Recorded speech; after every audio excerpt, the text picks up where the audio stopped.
guys, it's Lacey here at Earthroot Emporium, and today we are doing a video that a viewer requested.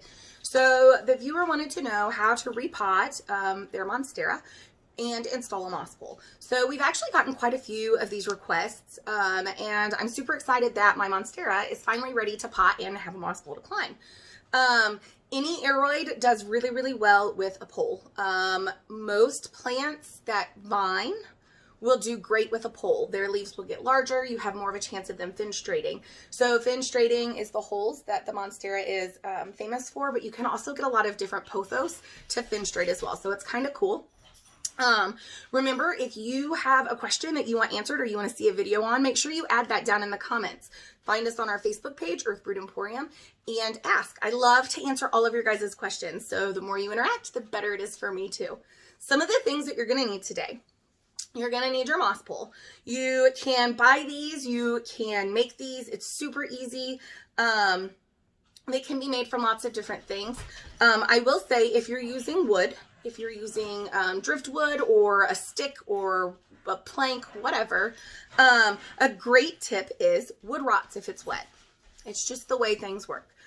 But if you dip your wood in unscented clear wax, it will make it waterproof and it will protect it from rotting. I use beeswax that's sustainably harvested, but you can also get unscented clear candles like the tea light type candles and melt them down, and that will work too. So if you're using wood, make sure that you prepare the base for longevity.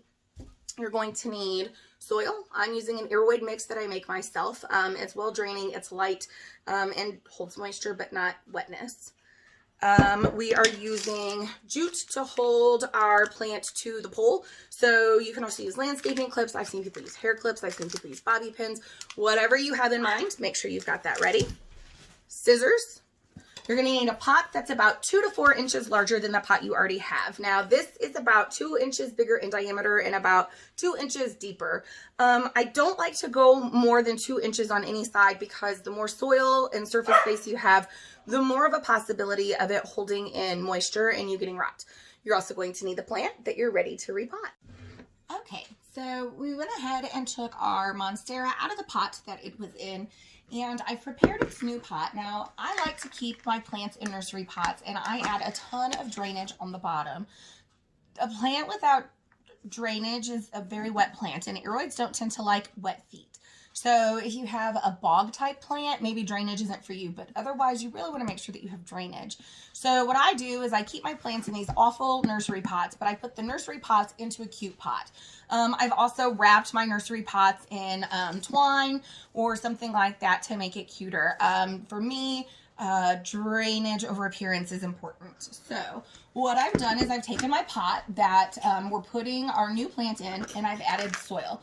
I just added just a little layer down here at the bottom, kind of just to hold the pot steady while I work with it here.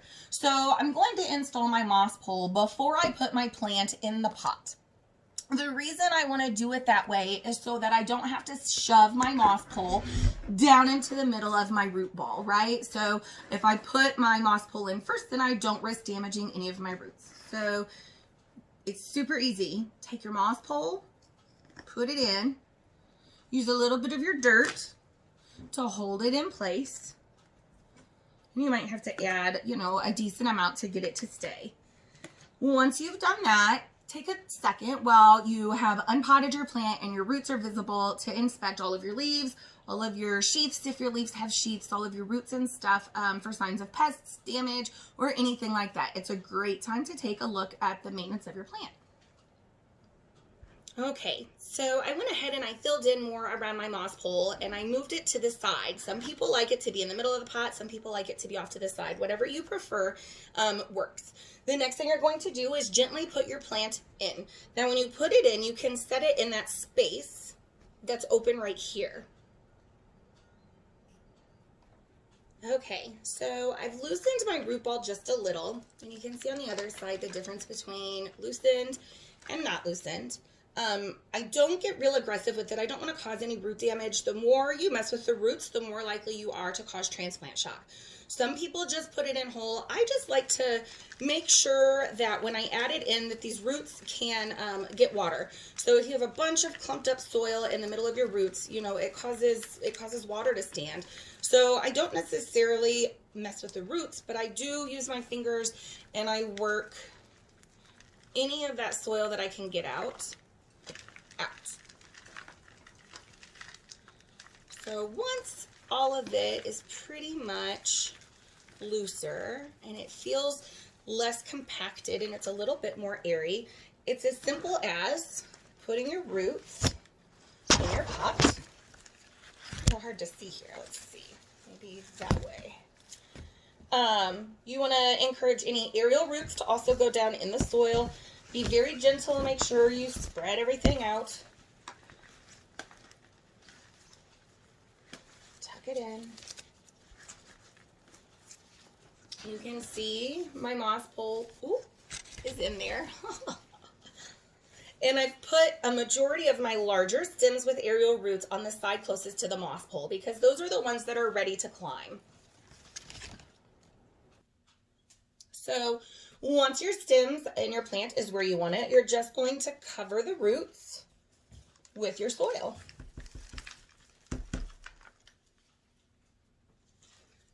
So what I've done is I've added my soil into my pot and around my moss pole. Now, I probably left more of the plant out of the dirt this time than I did the last, especially things like noded plants, like your aeroids. You know, your roots need to be under the dirt, but your nodes don't necessarily need to be. So I try to keep as much of my plant out of the dirt and as much as my roots in the dirt as possible. So you can see I've got some nodes sitting on top of the dirt, and that's totally fine as long as your roots are under. What we're going to do now is take our jute and attach our plant to it. I find pre-cutting strips to help with like how quick it goes, but sometimes I cut them into the wrong sizes. So I'm going to show you real quick one, and then I'm going to go ahead and do the rest. I like to take larger stalks that have already started to produce aerial roots, and I like to attach those to my pole. What I do is simply this. I wrap it around the area that I want to hold towards the pole. I wrap it around my pole, and I very loosely connect them. And I tie it in a small knot.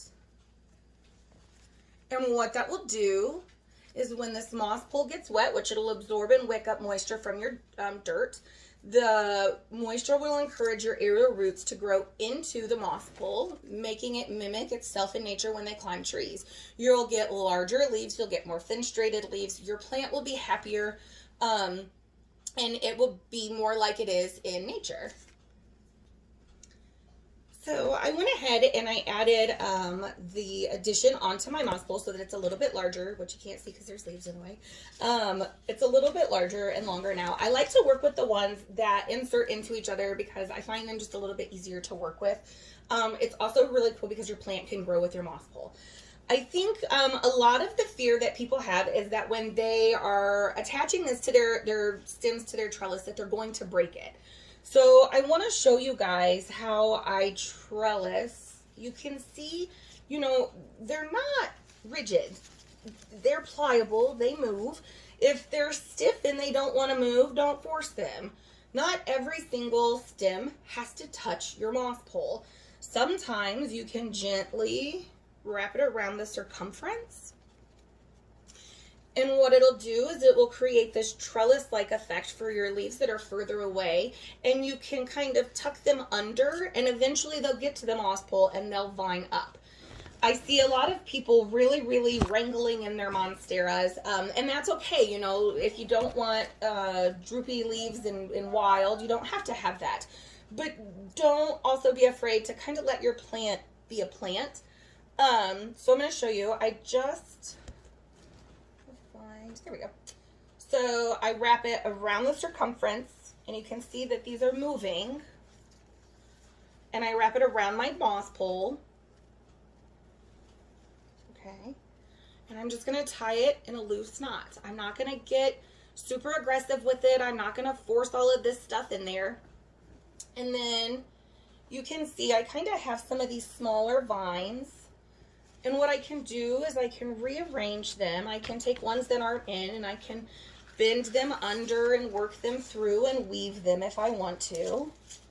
I can let a couple of them be a little crazy and kind of do what they want to do, but I think she looks pretty good.